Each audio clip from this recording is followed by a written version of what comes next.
Spent my summer in a van, St. Augustine to Michigan. Held my breath, said a prayer. All those people waiting there. I've been searching so long. It lived in me all along.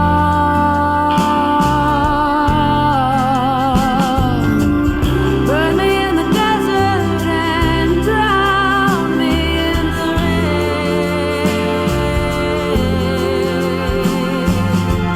Throw me to the thunder, push me over the flame.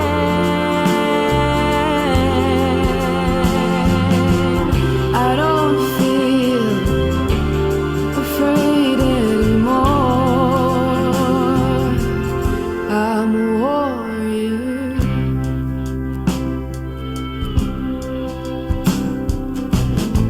Bright lights, sharing tears, thanking grace for bringing us all here. It ain't lonely on the road when there's love everywhere you go. I've been searching so long. It lived in me all along.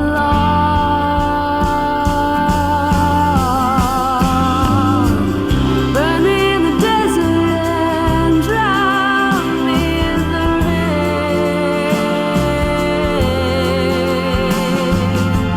Throw me to the thunder, push me over the flame.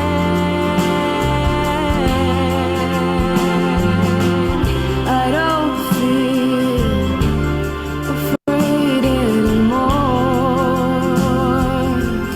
I'm a warrior. I'm a warrior. I'm a warrior. I'm a warrior. We are warriors.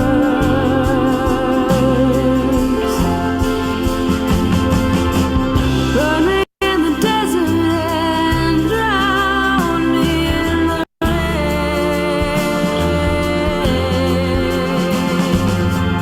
Throw me to the thunder, push me over the flame.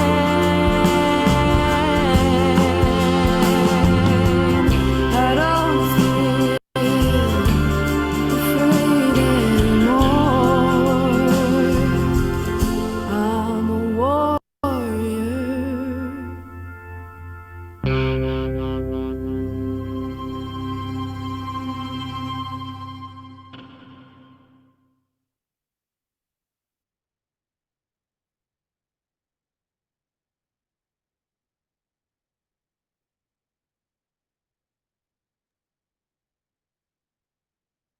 All right, Emily, it looks like you're going to take it away.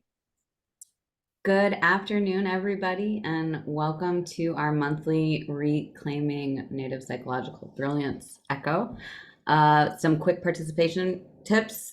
Please feel free to use the chat throughout. Go ahead now and introduce yourself and where you're joining us from. Everyone will be muted until the audience or participant reflection portion towards the end. But again, please feel free to use the chat throughout and speak with us and speak to each other. You'll receive a link of the recording within the next week. Next slide. Okay, we are offering continuing education credits in nursing, medical, and social work units, or also we can provide an attendance credit. You have to complete the hour with us and also complete the evaluation. You can also just give us feedback even if you don't want education credits. We love feedback, and we do this jointly with Cardia. Next slide. And yeah, as I said, you have to complete the hour and complete the survey in order to get the units. And please contact Paige O'Sullivan if you have any questions. And there are no relevant financial disclosures to be made today. And that's all. Good morning, good afternoon, everybody. Welcome to All My Relations, Mitakuwi Oyase. I'm Bernice Jordan. I am one of the public health program managers at USET. Again, welcome back to our Reclaiming Native Psychological Brilliance series. Next slide.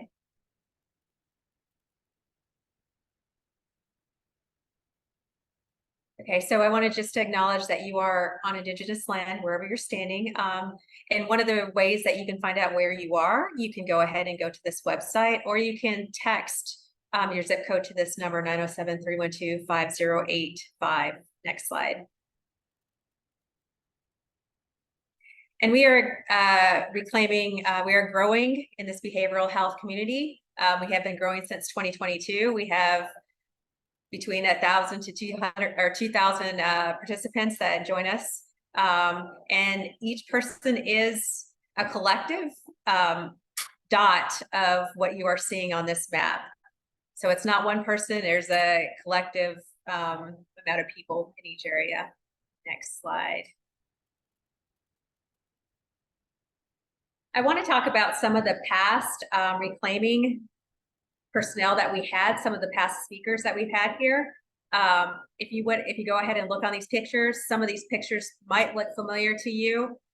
Starting out with, Hallie Akavak, of course. So she actually started or coined this concept of reclaiming Native psychological brilliance, as you know. We also have Jeff King, who's a tribal psychologist, Native influence on modern psychology theory and impact of Western worldview on indigenous behavioral health. We have R. Martinez. We also have Dr. Donica Brown from the NIHB NW Portland Area Indian Health Board. We have Don Coyas, who's with White Bison, his daughter. They did Indigenous healing practices and Native life rebalance. We have Rochelle Williams. We have Dr. Gahn, who did reframing Native mental health. And we have Dr. Copeland. He did a two-part series on Native trauma and healing, releasing the trauma in our body holds. So great representation of Native brilliance. Next slide. And as you can see, the Reclaiming series had a broad reach. We have reached over 1,100 people that have registered to attend up to this date. 2022 registrants represented 70% of tribal nations, 52 federal and state partner organizations, 99 Native organizations, 84 schools and universities, 117 health clinics, hospitals, and treatment centers, and all 12 of the 12 regional tribal epidemiology centers. Great turnout. Next slide.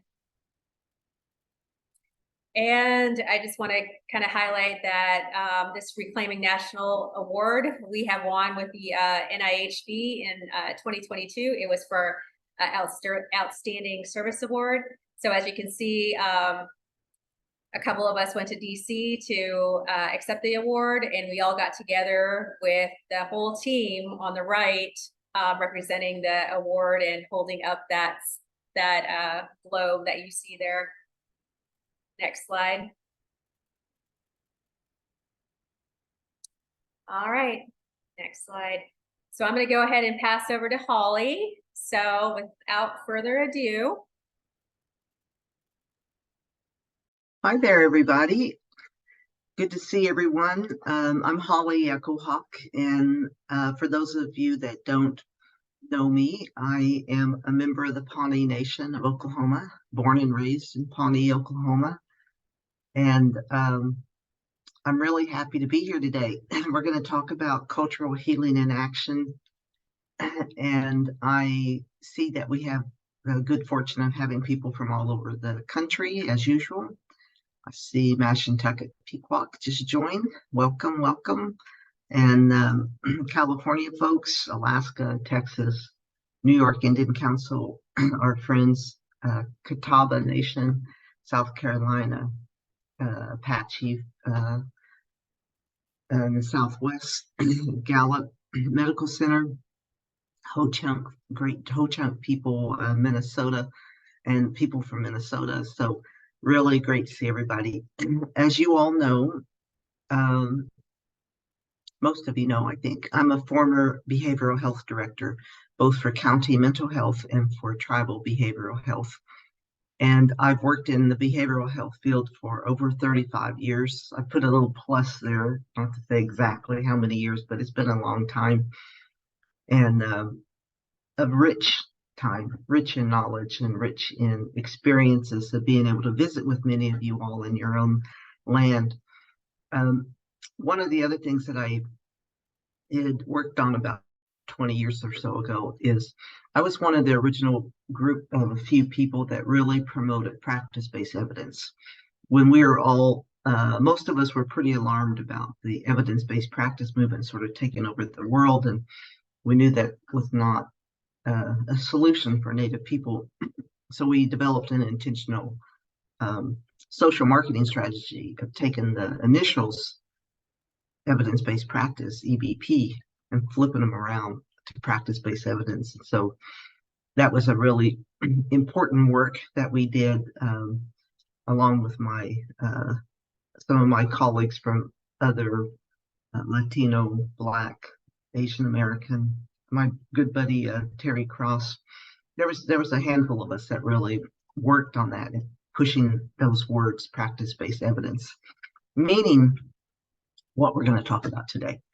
So let's go to the next slide. So I like the term knowledge exchange. You all have a lot of knowledge. We have some experience and knowledge we want to share with you. So I like to put things in terms of our knowledge exchange goals. So today, there's 3 things that we're going to walk through. We always start with increasing our knowledge of the brilliance of Native people. Brilliant, always have been, always will be. Genetic, it's in every cell in our body, our brilliance. But we're going to talk about the how our innate brilliance relates to treatment and recovery. We're also going to talk about help you gain maybe deeper understanding of cultural practices as not just wonderful cultural practices, but as psychological and emotional healing environments. The third thing we're going to do is learn how to reframe cultural practices for social behavior and emotional learning. So we're going to walk you through all that and give you some opportunity to put in the chat any ideas, comments you have, and then we'll have a little discussion at the end. So the next slide is, you all do this work every day. You are aware that we've always had different challenges. Native people have been able to overcome challenges, but we have some new challenges right now that are really hard on a lot of our communities. However, it's important to note that tribal people have some of the highest rates of abstinence compared to other racial and ethnic groups. So we have this incredibly high rate of abstinence, but because of different kinds of inequities and, of course, historical trauma and micro and macro aggressions, that's all a bad foundation that's been imposed on us. So now that's exacerbated by the national illicit drug supply that's coming through our communities. Fentanyl, of course, has been incredibly deadly, and xylazine is one of the newer challenges we have. And as a result, tribal people have some of the highest drug overdose rates in the country. Often unintentional. People will ingest something, they have no idea that it has fentanyl in it, and it can be incredibly deadly, as you all know. So the next slide is just only one graph. But it's a sad graphic because it shows that from 1999 through 2021, that the rate of overdose death for Native people has continued to go up. Every year it's gone up. My personal goal in life, and I think it's your goal too, I'm sure it is to get that line that's continuing to go up to flatten out and start going down. That's all of our collective work. The next slide is just a quick glance, and I've used this before to show you that, I refer to the illicit drug supply that's coming through our communities as menaces. So today's menaces requires all the resources we can gather, all the good work that you all do and all of your partners. And I use this picture just to show the fatal dose, the size of a fatal dose for an average sized man, both in heroin on the left and fentanyl, which is just those little scraps at the bottom. Those little scraps at the bottom of what looks like an empty vial in fentanyl is a fatal overdose for for the average size man. So that's why in part, why our overdose death rate is so high. And you can see it doesn't take much fentanyl that someone can ingest accidentally, not knowing it's in what they're ingesting, and it can be a fatal overdose. The next thing, which is a terrible picture to see, but I wanted to show you the other menace that we are battling right now is xylazine. Xylazine in our communities is a huge challenge, and it also requires treatment of open wounds. And many of our community providers are not, they didn't know they would have to be dealing with open wounds like this. So it's a sad result of xylazine in our communities. And open wounds are a common result of ingesting xylazine. So with those bad photos, let's go on to the next one, which is a great photo. And I normally put New York Indian Council as a credit on this, and for some reason I don't see it this time, but kudos to New York tribal people and tribal organizations for putting this picture together. It's an example to me of we need to tap into our native brilliance now, in the time of need, which is now. Our brilliance is always there. Our genetic strength is always with us. And I love this picture because it's a superimposing of Lenape people who were original people in New York City area, superimposed on Times Square. And it's just a reminder that wherever we are walking, whatever community we're from, wherever we live, whether it's city or country, that's Indian land that you're walking on. That was our land. And I love this picture of showing the strengths of these native people superimposed on an ancient picture, superimposed on their land, which is now Times Square. So next slide. So we're going to talk about culture, the role of culture in healing and healing in action. And, every one of us on the call and all the communities that you all represent, there are countless examples of how Native culture and the innate brilliance that Native people have can help with developing, planning to actual real culture-centric, Native-centric programming strategies. All of us have examples of the communities and tribes and urban Indian communities that you all represent. There are countless examples of how we can use culture to develop, as I call it, Native-centric programs. So this picture is an aerial view of the Pawnee Earth Lodge being built in Pawnee, Oklahoma. This is a pretty recent picture, maybe a year or so old. And I like it just because it shows the structure and process. It shows how brilliant Native people are in designing housing and lodges for many people, how detailed it takes, the thought that it takes to place everything strategically as it's built so that it remains intact and safe. And it's an example to me of step by step how we can use our culture and our intelligence to build structures that support our communities. So that's my analogy of developing step by step programs and structures that are locally meaningful and culturally meaningful to engage people in your community to reach out for support and help.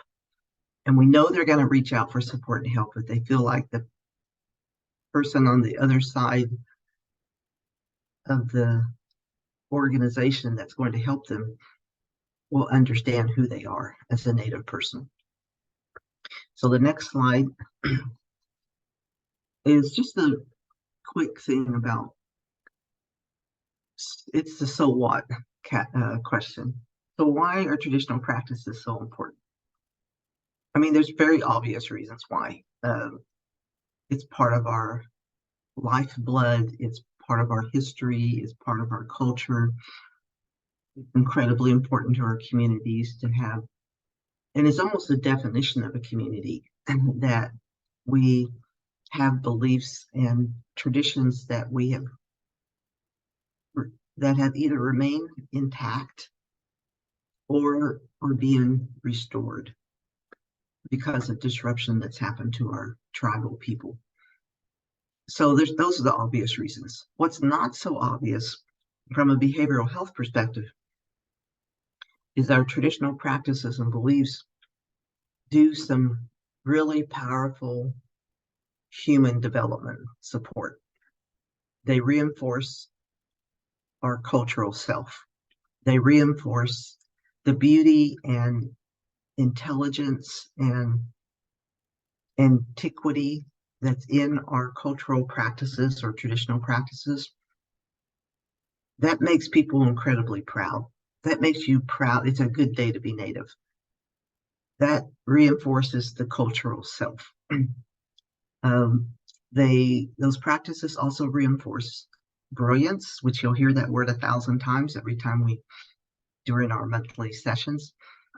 And we all know that and most of you, I'm sure if not all of you, have experienced cultural practices in the communities that you live in and serve. And we know how healing and how grounding and how centering traditional practices can be.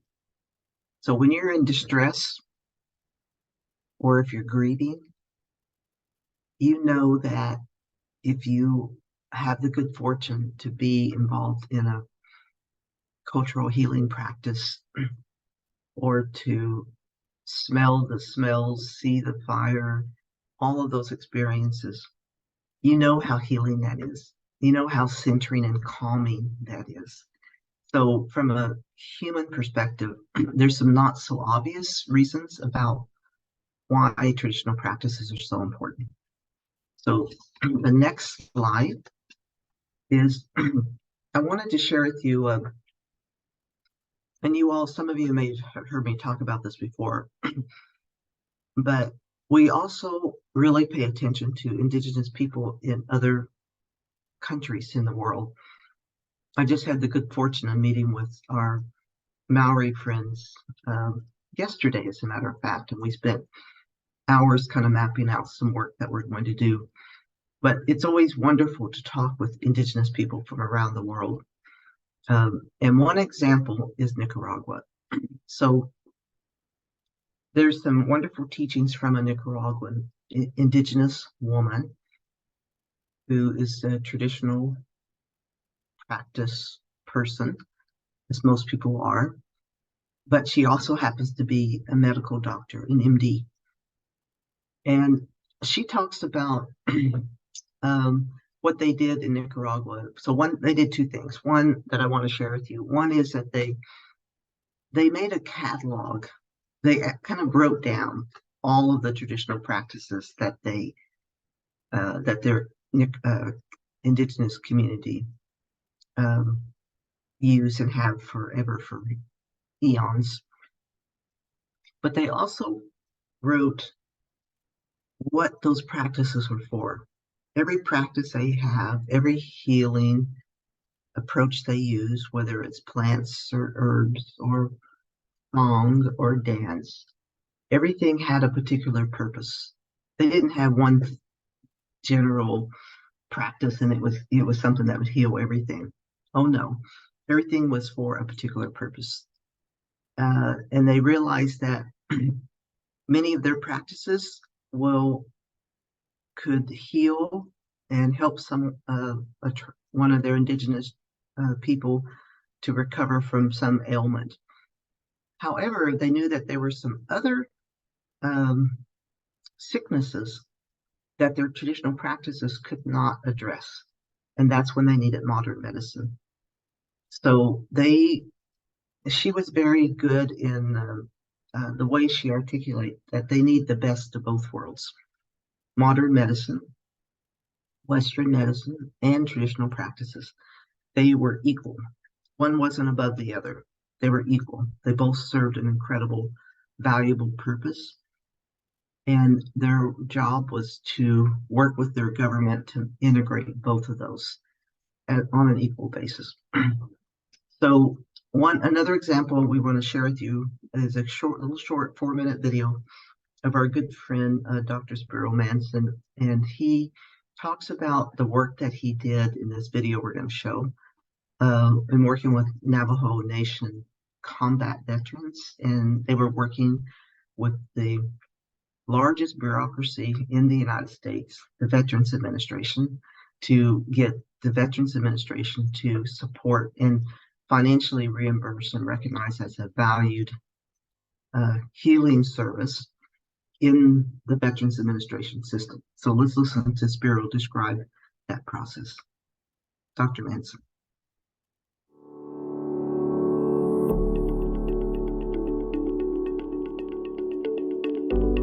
How does one quantify that which doesn't necessarily lend itself to quantification?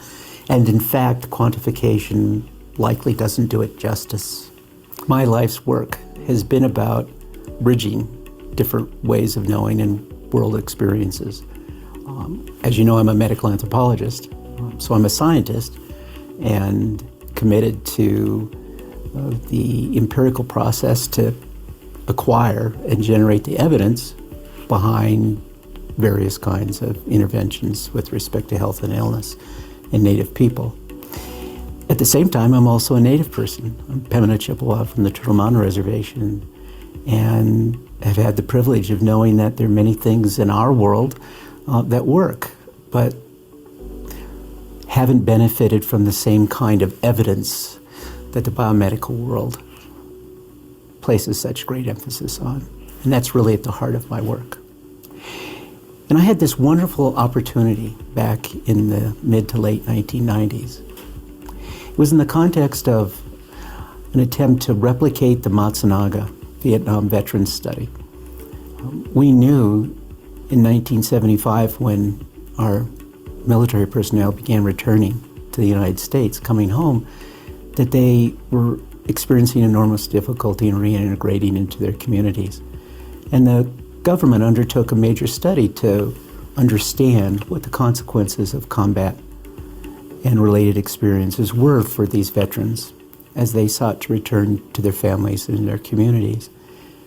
And the evidence was unequivocal that the nature of combat and the horrors that it brings had enormous impact on them and compromised their ability to live productive, meaningful lives.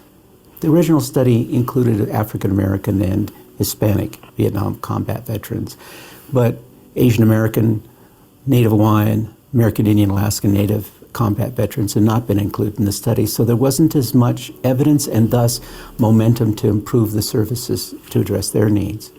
And so I was privileged to lead the study focusing on American Indian Vietnam combat veterans.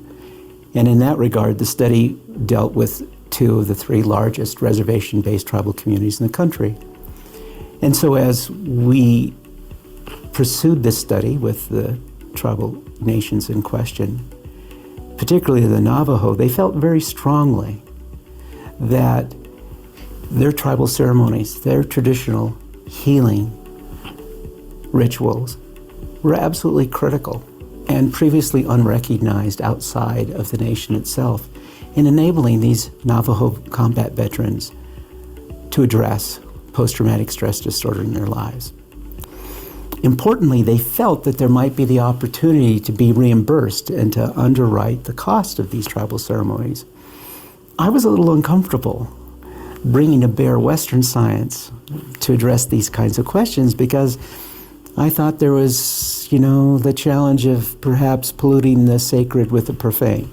First off, it was absolutely clear for those Vietnam combat veterans from Navajo who participated in tribal ceremonies before being deployed to Vietnam in combat, compared to their peers who did not participate in the tribal ceremonies, that the former were less likely, given similar levels of exposure to combat and the other kinds of risks that would attend to increase likelihood of contracting post-traumatic stress disorder, that they were less likely to meet criteria for post-traumatic stress disorder. And among those who returned and continued or initially availed themselves of the traditional ceremonies, compared to their peers who did not, again, they were less likely to meet criteria for post-traumatic stress disorder. And even if they did, that the onset, severity, duration, and the likely remission of the post-traumatic stress disorder symptoms were likely to be less than their peers who did not have similar participation in tribal ceremonies. And so the data were unequivocal, and we had, for the very first time, scientific evidence from a biomedical perspective that these traditional ceremonies were efficacious in all terms, from not only the traditional Navajo perspective, but also from the perspective of Western biomedicine. And so the Navajo Nation took that evidence and went forward to Congress and to senior leadership at the Veterans Administration. I had the privilege of being part of those conversations and made the case that, in fact, not just simply as a matter of altruism, not just simply as a matter of diversity and inclusion, but as a matter of actual cold costs and the economics of care, that by investing in these kinds of tribal ceremonies, the VA would recoup and actually benefit from lowered costs for caring for these Navajo veterans who suffer from post-traumatic stress disorder. And the result was a memorandum of agreement signed between the Navajo Nation and the Veteran Health Administration in April of 1998 that listed out 13 tribal ceremonies, scheduled a compensation, level of compensation for each of these ceremonies, and established mechanisms by which veterans who were seen and their care was coordinated through the Department of Navajo Veterans Affairs within the tribal organization would receive compensation for those kinds of services, and the singers or the healers or hatle who would perform those ceremonies would be reimbursed. And that agreement continues to today. It's really, truly a hallmark, and I think is a major testimony to what's possible when you marry the best that Western science has to offer with the views and the aspirations of tribal people about these different ways of knowing and the possible impacts that they may have.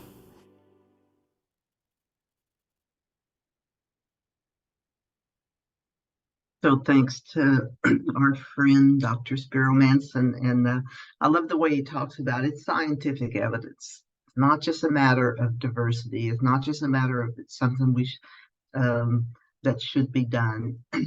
It's cold scientific fact that traditional practices work, and we've known that. So I'm going to speed up and go through the rest of these slides fairly quickly because I want to get to the end, because I'm going to show you how to take a traditional practice and walk it through a potential behavioral health billable service. So here's the drivers of behavior.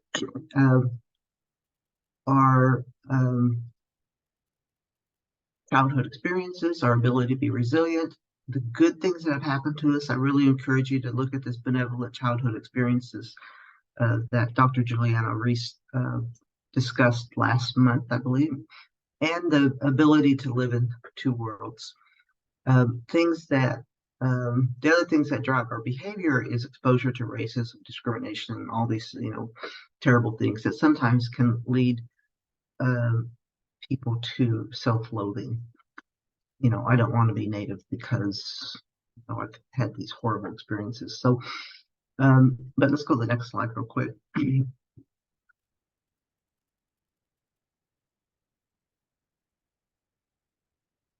So it's really important to think about, and I know we're in the work that we do, sometimes it's hard to keep focused on what's healthy behavior.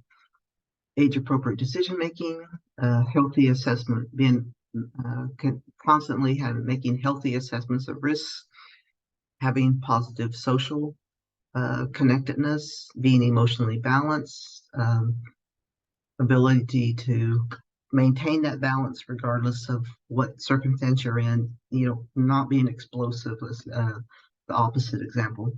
Being intellectually curious. That is a common factor of Native people. I think it's underestimated. People don't see that we are intellectually curious. And having a capacity to learn, concern from others, and there's probably other ideas that you all have about healthy behavior. Let's go to the next one. So what reinforces healthy behavior? Having positive social connections, whether it's friends or activities that you participate in or our young people participate in. Having a sense of that you're valued. I'm a valued person in my family, in my community. Having a positive mentor. There's other ideas I'm sure you all have about what reinforces healthy behavior. Love for you all to put that in the chat. And then let's go to the next, skip over to the next slide. And then go ahead and go to the next one, please. The other thing I always like to emphasize is that our traditional practices are silent teachers. When we are involved in cultural practices, or if we're having young people or people in our community participating in cultural practices, they're silent teachers. It's not just the practice itself, which are phenomenal, but they also model quietly, because Native people learn from watching, right? So when you're participating in those practices, the quiet side of that is that they're modeling self-discipline, empathy, emotional regulation, impulse control, respect and care for others, and many other things. But our practices are silent teachers and powerful teachers. So the next slide is, I just wanted to mention Indigenous culture as health. There's a resource at the end of this. You all will get a copy of this PowerPoint.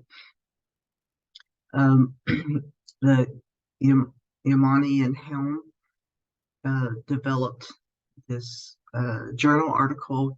Encourage you to look at it. It identifies Indigenous culture as health, and that there's 4 areas to that. And our good friends at UCLA are using this framework of Yamani and Helm for their training throughout California, tribal training.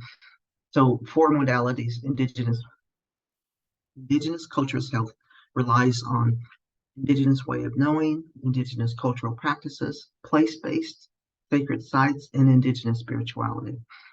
And then the next slide.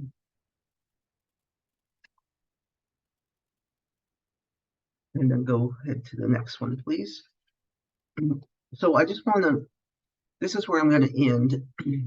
This is the last piece of information I want to share with you. Maybe not the last forever, the last for this session, is I want to walk you through how to take a traditional or cultural practice that you have in your communities and crosswalk that practice with a clinical practice.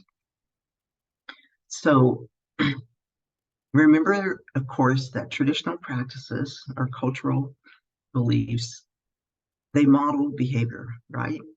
A silent message. And they reinforce the innate strengths that are in every Native person. And that they're also protective factors. You read about that a lot. True.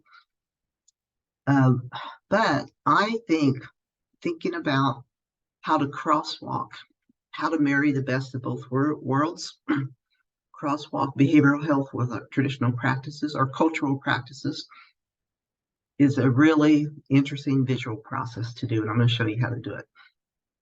And working in both of those, bringing those two worlds together, behavioral health and cultural practices, we know helps our relatives.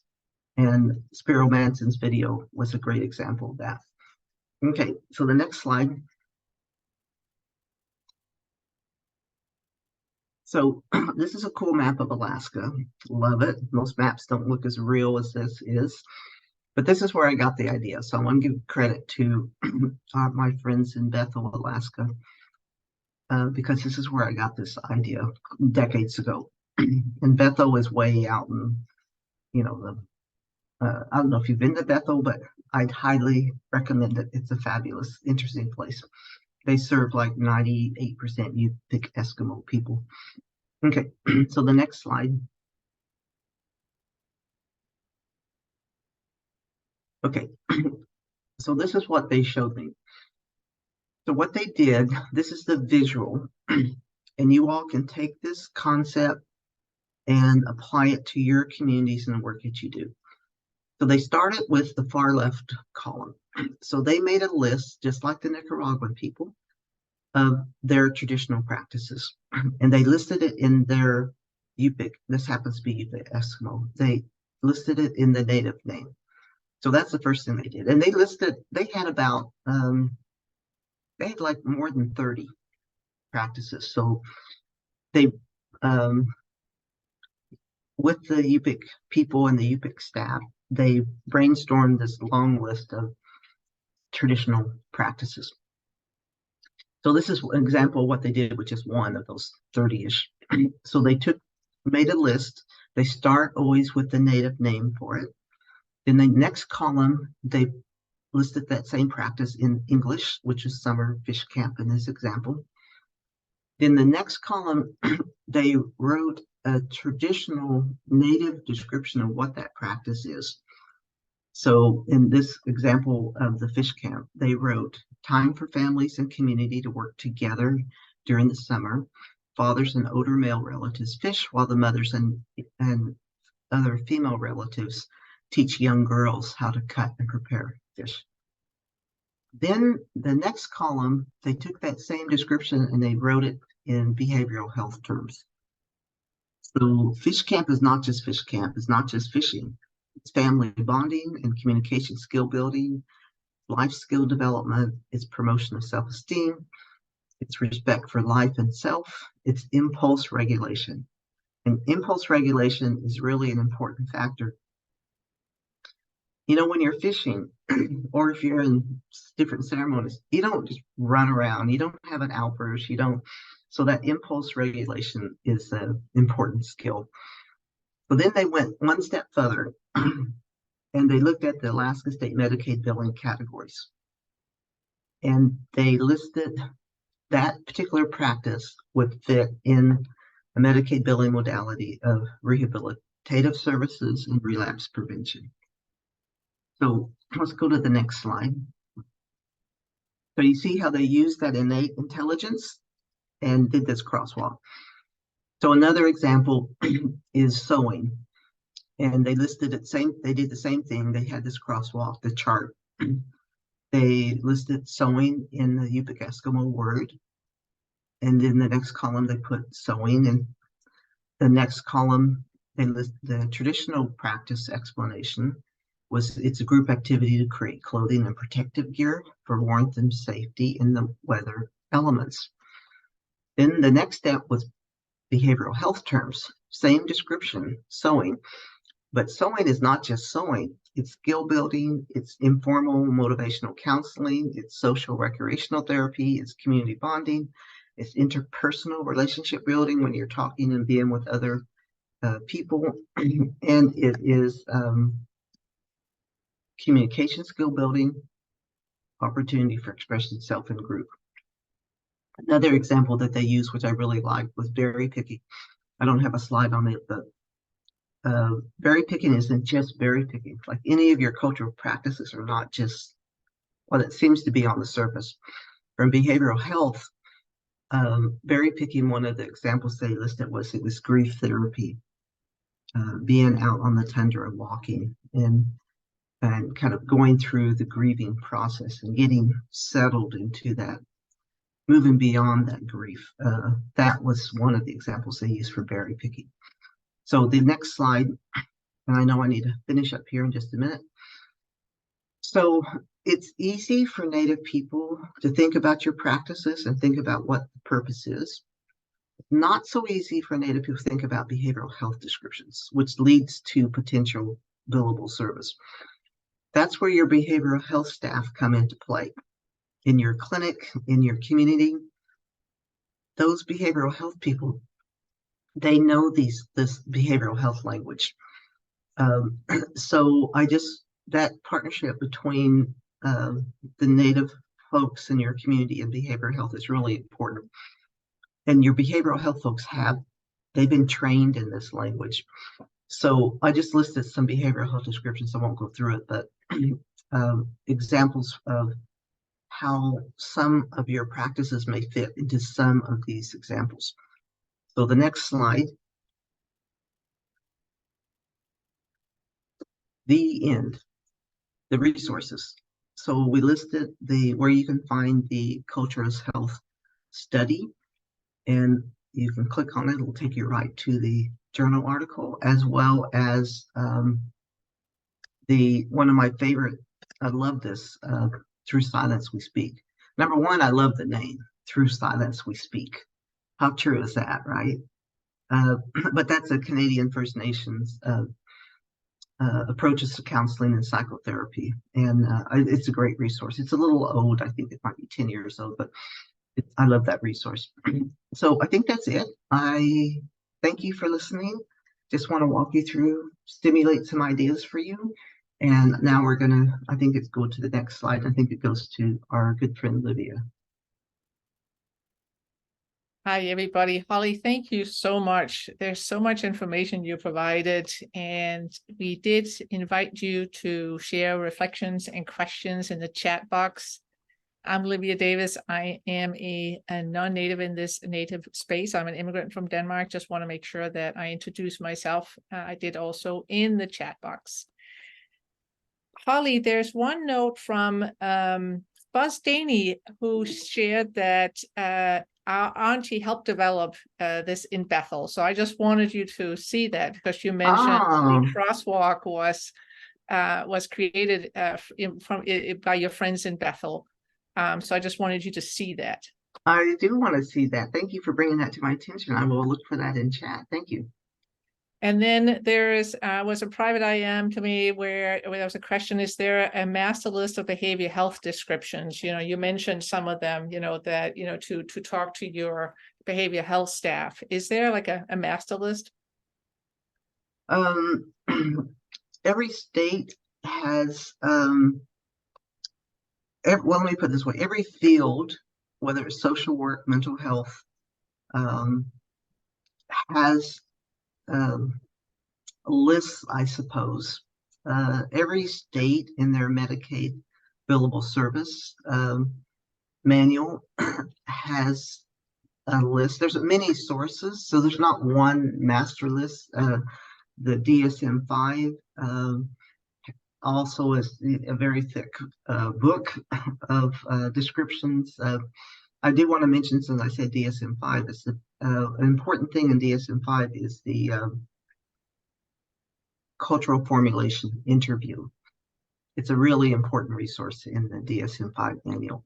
So there's not one list, but there are many sources, and I would suggest talking with your behavioral health staff or your behavioral health director for ideas.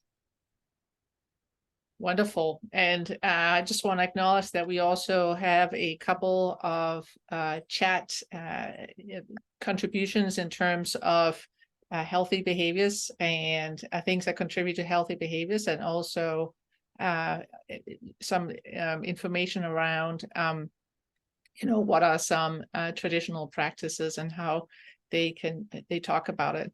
So another question from Kate McClellan: is there a similar crosswalk for traditional practices and Western educational practices? I don't know, but I'll tell you a good resource for that is the WICHE, WICHE. And you can just Google WICHE. It stands for Western Interstate. It's education. E is education. Dr. Dennis Mohat, M as in Mary, OHATT, good friend, fabulous guy. He is their behavioral health director for WICHE, and that would be a great question for him. So I'll send you to that resource. Wonderful. And then just, I think that's one last question, and then we'll end for this portion of our time. Are there studies about the protective effects in the social, emotional, behavioral area of cultural practices in schools? I would say there probably is. I'm not school-based, is not my field, but I think if you just put that question into your Google or your whatever software you use, I'm sure that there are. There's been many studies about school-based services. So. All right. Well, thank you, Holly, and thank you everyone for contributing to the chat and with your good questions. And yes, we're going to share the name in the chat again. So Holly, if you could just put it in the chat what you just shared, that would be great. And then folks can Google it. Okay, thank you. I'm going to turn it back over to you, Bernice. Thank you again.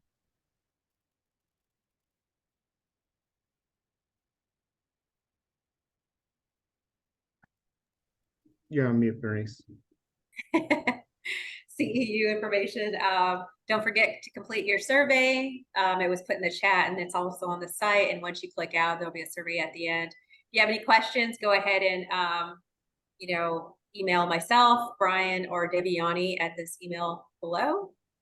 Next slide. Next slide. Yep. So next month, October 24th, we welcome you back to Responding and Moving Past Tribal Community Crisis. And our final echo for the year will be November 28th. The topic is listening to you for planning for the 2024 series. So it's really going to be a collaboration of the end of what we have encompassed for the whole year. I guess that is it. So is there anything else? Would you like to add anything, Holly? No, other than we intentionally open and close with music, a music video that's intentional to stimulate other parts of your brain and for your pleasure of listening to Brilliance. And we also always close by saying, have a great day and have a brilliant day.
How you wonder how when they know what? How you wonder how when they?